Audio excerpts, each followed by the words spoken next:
We're talking with Timothy Morris, who's running for City Council in Ward 1 of Eugene.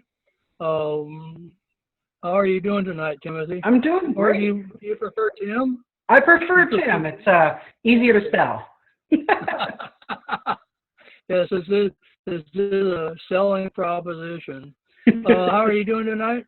I'm doing great. Today I'm celebrating my 29th birthday, so I'm having a good day. All right, happy birthday, man. Yeah, appreciate that. You're going to hit the milestone here next year. I remember when I turned 33, I waited for 3 months or 4 months, and then I was 33 and a third. It's just like the old LPs. I like it. Yeah. Something to look forward to. So real quick, just so for anybody who's watching on the live stream, this is a candidate forum. We're going to be conducting these with any candidates who are running for office in Eugene, Springfield, or Lane County. These are nonpartisan forums. They co-sponsored by ESSN and the Eugene Springfield Solidarity Network and the Solidarity Action Network. One is a 501c3, the other a 501c4. Neither group endorses candidates, so these interviews are not an endorsement of any candidate. The purpose of these is to educate voters on who the candidates are, what they stand for, and allow the candidates an opportunity to engage with as many voters as possible so that people can make an informed decision. We're going to start off the interviews by giving each candidate. So Tim will get 4 minutes to basically tell us who he is and why he feels we should vote for him. And then we've got a few questions that we will ask. The forums will last about 15 to 30 minutes, depending on how much if the candidate wants to keep going after 15 minutes, or and we'll see how it goes. So Tim, why don't you go ahead and start off? We'll go ahead and give you your 4 minutes. Great. Well, thank you for setting up these interviews. I always appreciate a chance to connect with y'all and have a chance to really speak my platform. So my name is Tim Morris, and I'm a candidate running for Eugene City Council in Ward 1. The reason I'm running for office is because I believe that I bring a different perspective that's often unheard on our city council, and I believe that I bring a different energy that is really needed in the city of Eugene. I'm a LGBT millennial activist who wants to bring dynamic and bold change to Eugene.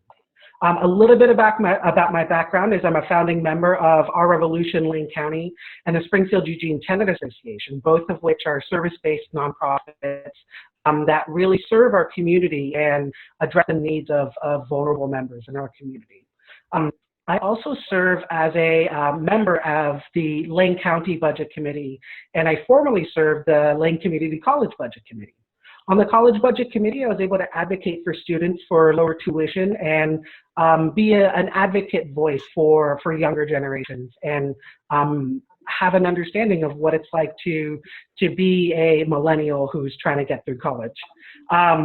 I also, during my last term on the Lane County Budget Committee, I advocated for transparency in government and for the protections of the Cascade-Siskiyou National Monument to prevent big timber from coming in and clear cutting. The third thing that I really want to point out is that I mentioned perspective before. If I'm elected to the Eugene City Council, I would be the youngest city councilor by about 20 years or so. I would be the only progressive renter on the Eugene City Council, and I'd be the first LGBT city councilor in about 30 years. I also am running on a platform of housing affordability, accessibility, and availability, bold radical investments to environmental protections and addressing climate change, and strengthening our social supports for the unhoused population, for people struggling with substance abuse, people who have mental health issues, and making sure that we have options for alternative transportations as well as other things like that as well. Thank you. Thank you, Tim. We've got a couple of questions here. I'll start off with the first one. Now, it doesn't take, I'll put my glasses on. It doesn't take a Ouija board or a crystal ball to see that our current that the current recession will exacerbate Eugene's affordable housing crisis and force yet more residents onto the streets. How will you respond to the immediate spike in homelessness and the housing instability? And what measures will you take to over the longer term to help Eugene's unhoused? It's Thank up you. to you. So I'm a renter myself, like I said, and I recently was furloughed. So as a renter who's experiencing this myself, I can tell you that fear and uncertainty is very real. Not knowing if I'm going to have a home or shelter in the next couple weeks or months, not knowing when the next source of income is going to come in. So this is a very scary and uncertain time for many people in the city of Eugene. When COVID-19 hit us, it really showed how unprepared our support systems were. And now we're seeing suddenly a lot of the resources that many unhoused advocates were asking for and begging for are now available. Hand washing stations across the city of Eugene, sanitary restrooms that are opened up, shelters that are in different neighborhoods. To help unhoused people spread out and not be centered in one location.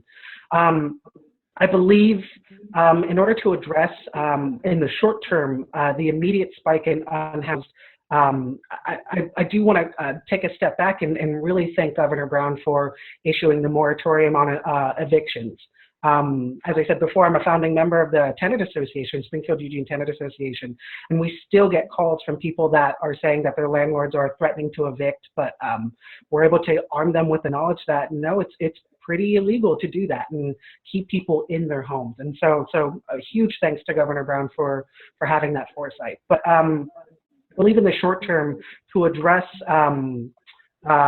homelessness, we do need to have a lot more cooperation with the Lane County Commission. The County Commission serves as the Board of Health and has direct resources to be able to assist our unhoused population. And I think that what we're doing is great. We can continue to expand our hand washing stations. We can continue to arm our emergency services with knowledge and make sure that when we're having conversations with unhoused people that they're conversations about health and safety and not necessarily, kicking people out. But I think for the longer term as well, I think COVID-19 really showed a lot of cracks in our system that we desperately need to address. And so as a city councilor, I would push for more low income and low barrier housing and provide more coordinated care for our nonprofits because we have a lot of different nonprofits that are doing different things, and often someone who doesn't have a home is also facing other issues like dental care or substance abuse, mental health. And having that wraparound services is really needed. Yeah, this isn't going to go away. Even if we went back to work tomorrow, low wage tenants are going to be behind 1 month's rent now. Yeah. And if it goes 2 months, they're going to be swamped. They'll be so underwater that they won't be able to recover. The homeless situation is really going to be a problem, not just here but nationwide. Yeah. Now the police department was catching some flack for evicting some homeless people. I don't know what the location was, but they brought in an actual tractor and just in one scoop threw one person's home into a dumpster. And they weren't wearing masks or any gloves or any protective devices either. So, what do you think you can do to address the policing problem? Yeah, I think It's a terrifying prospect to hear that people that are unhoused, that are practicing social distancing, and you know, their only crime really is not having a home, is you know, having that harassment and having that.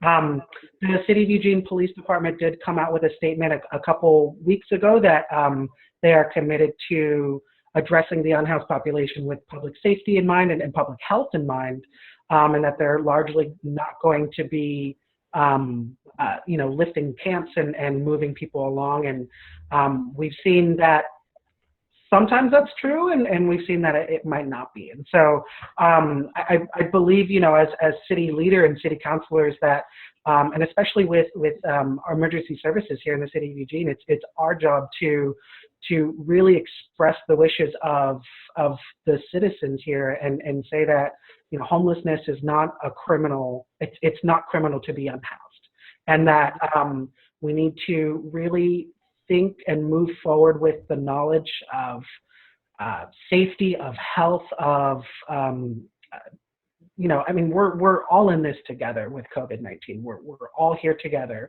and if we're working against each other, it's only going to cause more issues and cause more spread of COVID-19 and really harm our community more than help.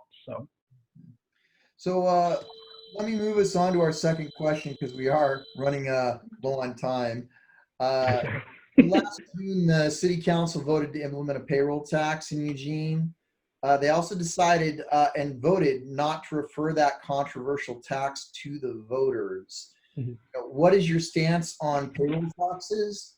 And do you agree with the council's decision to not allow voters to weigh in on that tax? Sure. So, you know, to point out why it was put in, I understand where the argument was coming from, that there was more of a need for law enforcement officers. Before payroll tax was even talked about, 1 out of 3, I believe, non-life-threatening police calls were just not responded to. And response time was somewhere increased about 15 or 20 minutes. And so if someone's facing, you know, something scary and they're calling the police, we're not doing our job as a city to not address that call and not go and help community members. So it's no way for a major city to operate, and safety for everyone is obviously paramount. But that being said, the payroll tax itself hurts lower income families, even though it's stagnant at the minimum wage. It still hurts lower income families, and it hurts small businesses. And myself, anecdotally speaking, I attended a lot of neighborhood association meetings, and I connected with my community in several different ways through several different groups. And a lot of people were confused or didn't fully understand it or didn't quite get it. And we, as a city, had one public hearing about it, and that was it. And so largely there was not a lot of outreach that was effective. There was not it was not a clean transition. So I think that it was not a transparent decision that was made by the City of Eugene or an easy to understand process. And City Council is tasked with making hard and difficult decisions, but it's also a requirement to be open and transparent and make sure that the people in Eugene understand what is actually happening. And I don't think that that's what happened with the payroll tax. Yeah. So follow-up question to that. So and part of what I was the end of the last question was on their vote to not refer it to the voters, and for us. You know, we ESSN and SAN are not taking a stance on whether the payroll tax a good tax or a bad tax, whether we should have it or not, or any of that. We are simply taking a stance on the fact that we believe that voters have a right to vote on something that so directly affects their lives and is pretty controversial. We collected 3,500 signatures in 3 weeks when we tried to do a referendum petition. We have filed with the City of Eugene and have an initiative petition that we could collect signatures on right now, but we are barred from collecting signatures. If we do, it's a Class C misdemeanor, punishable by up to $1,250 fine or 30 days in jail for exercising our constitutionally protected rights to self-govern. So, again, the question I would ask is the city council voted to not refer it to the voters.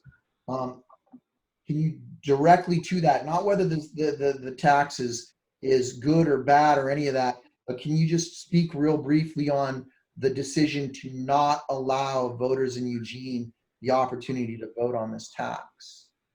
Sure, and really what I was really pointing out too is that in my personal opinion, I think that it was largely a lack of communication just across the board, and I think that referring it to the voters is also encompassed in that as well. Whether or not that we want to take away the option of the payroll taxes is a completely separate conversation if we want to completely ban that. But to have a very a murky transition, one single public hearing when clearly the community was very concerned and very involved, and then to not refer it to the voters is not a transparent government. So I'm concerned about that, and yeah, I really truly believe that government is there to help people, and to do that we absolutely have to be transparent about how we're helping people.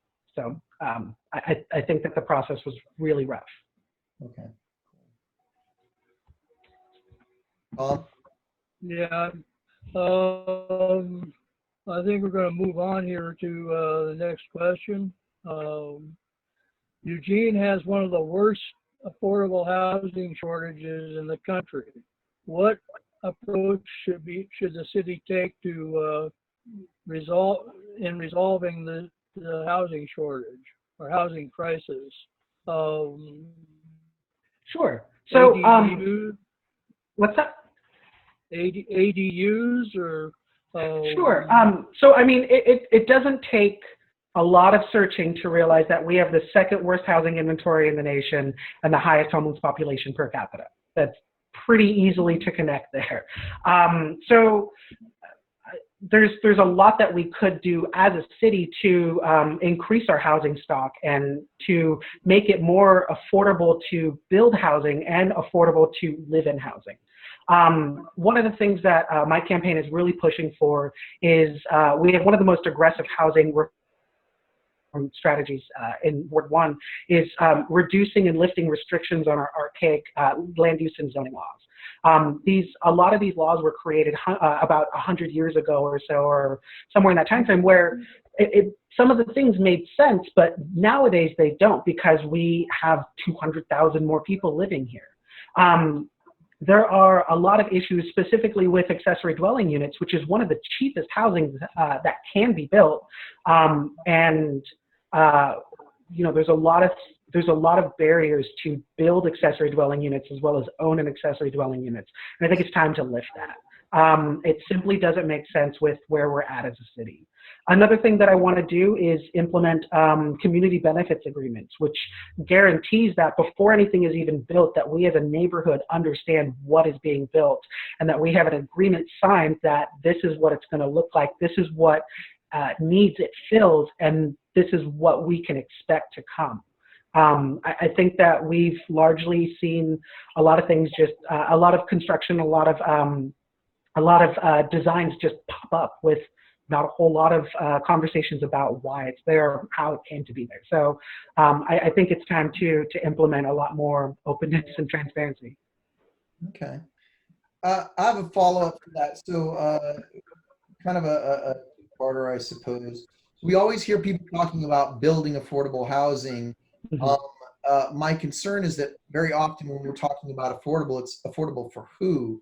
Right. What we would like to see is people talk more about low-income housing for the working poor and the working class, not affordable housing for rich people who are coming into our community and want to retire or live in sunny Eugene. We don't want people in in our community pushed out by upper middle class yuppies or whatever. We need affordable income-based housing. And Yeah. when you're talking about the community benefits agreement, I'm a big fan of those myself, but I also worry, and maybe you can speak to this, about that falling into this sort of NIMBYism. How are you going to keep it from becoming a not in my backyard kind of scenario? And I think that's probably even the bigger question there. Sure. So you have caught me in my own cardinal sin of saying affordable housing and not saying low income housing. So sorry about that, and thank you for catching me. You know, I've been a housing advocate for years, and I need to get a rubber band every time I say affordable housing and just snap, because it makes no sense. Who is it affordable to? So yeah, thank you. With the community benefits agreements, the way that our city structure is set up right now is that people that don't believe in growing our city, people who don't believe in a diversity of housing, people that, by and large, you know, it's the mentality of I've got mine, so who cares?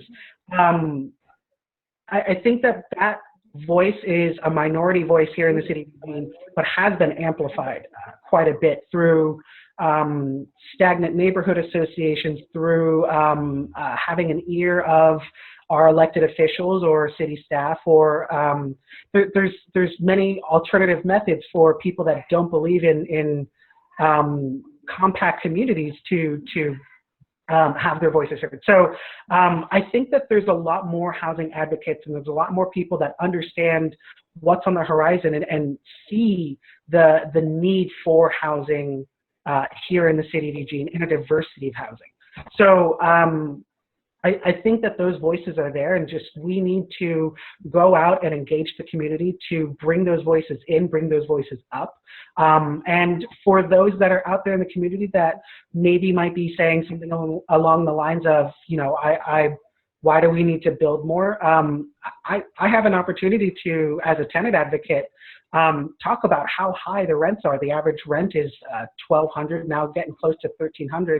And for a lot of these people that are really pushing against density and against compact communities, when they were renting back, you know, when they were in college, the rent was $400, $500. So they get very shocked when they realized, oh my God, it's $1,300. So there's just not a whole lot of information that's out there that's reaching some of these folks. So I think that encouraging more people to get engaged and involved, and as I said before, community benefit agreements is, in my opinion, one of the great ways to do that, because everyone in the community involved, and that way a minority voice won't be able to take over and really just push their own particular agenda. So I think I'm gonna swap these two around, Tom, number 5 and number 4, and I'm gonna just take number 5 and do it now because I think it goes into what you're saying. So I'm gonna do it kind of as a follow-up question. Yeah, go ahead. And it's basically what we're talking about right now. The owners, stakeholders, developers, they have a firm hold on the process for incentivizing building of affordable housing, which allows the cost-cutting workarounds to both community and worker protection. So all in the name of creating jobs or housing. You know, Hayward Field is a good example. So I'm curious, and you're kind of touching on a little bit, but just a little bit more on how will you balance the demands of the 1%, very wealthy, who seem to have a voice in what is built, how it is built, and the welfare of the rest of the community, the common working class folk who work here? Sure. I think a major piece of the puzzle that we're missing when it comes to housing constructions and the city of Eugene accepting construction bids and for working class families is, I touched on community benefits agreements, which is something that I want to implement, but also project labor agreements, which is guaranteeing that working class people have a living wage, that they have healthcare benefits, and that we're hiring local here in the city of Eugene rather than contracting out to a large construction corporation who hires from who knows where.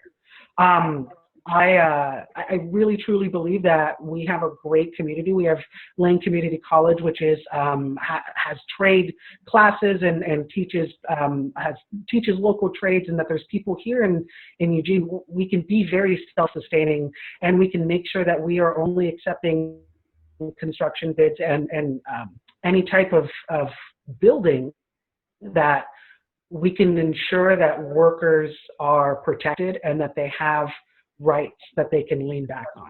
And I think that a perfect example of why we need to have this is the Capstone project, 13th and Olive, which did not have project labor agreements. There was a lot of threats of deportation and immigration. There was a lot of conversations and concerns about not being paid living wages, and the actual project itself was sold off to someone else once it was completed. So we needed the 1,300 housing units with the Capstone project. What we didn't need was how we got there. And I think that project labor agreements really fixes that. Yeah, the Lombard project out off of River Road along the river there, that's shaping up to be the same situation. You know, the Seattle developer bringing in maybe local help, maybe not, we don't know, and developing market rate housing, which is going to be, like you said, $1,500 for a one-room apartment, 2 bedrooms going over 2,000. Right. Nobody, I know very few people who can afford that. We're pricing running it over that, and it's awful. Tom, Yeah. you want to follow up? And parking. There's a problem with parking. You know, I mean, if you put a 4 or 5 story building on Willamette, there's no parking. But we're running overtime here, so you want to respond to those real quickly, or Why don't we move on to the last question, move Tom? on, or The next question.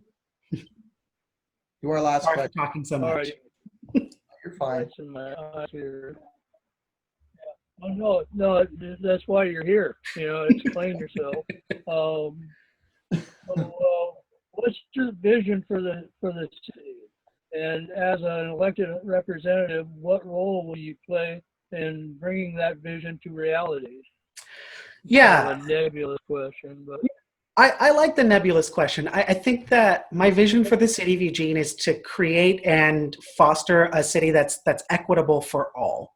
And I don't think that we're there yet. I think that we need to really foster a community that that addresses people that struggle with low income or no income housing, and that we have options for them.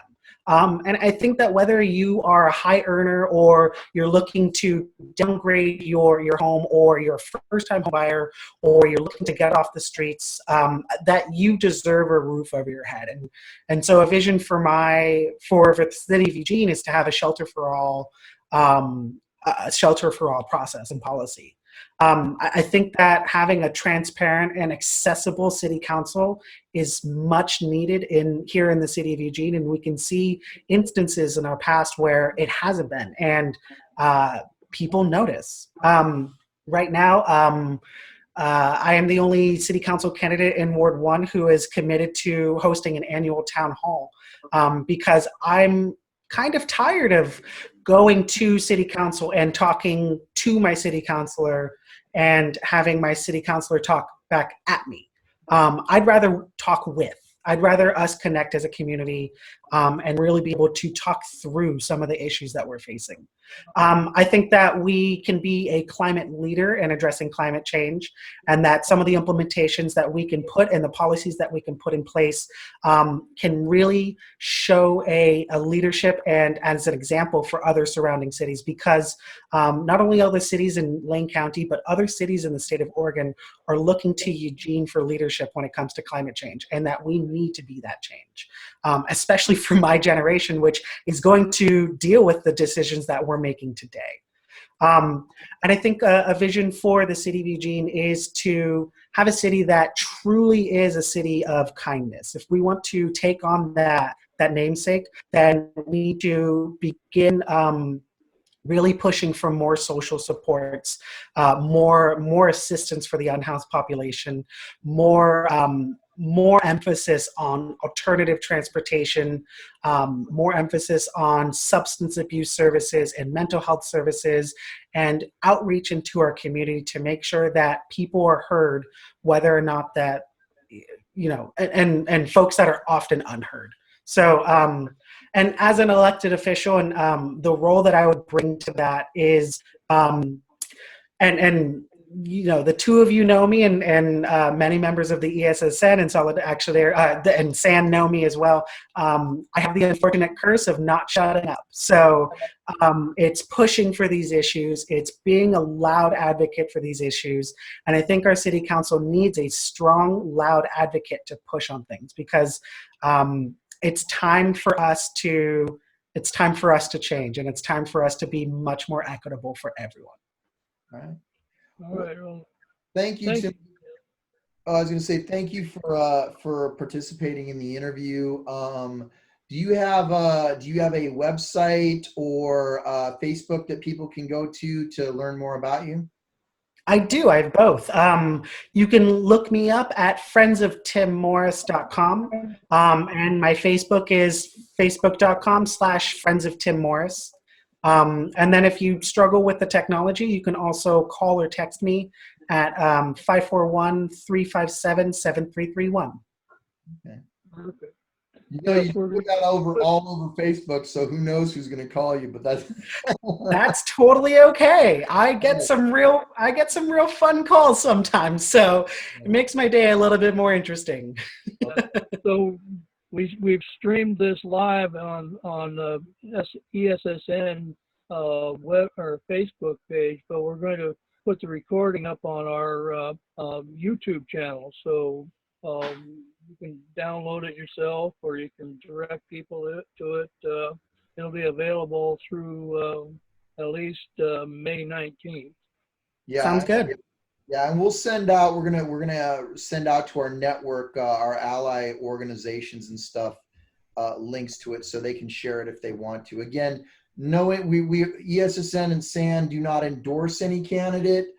This is basically to educate voters and such. But it was really nice having you, and I learned some stuff, man. Thank you. It was great. Yes.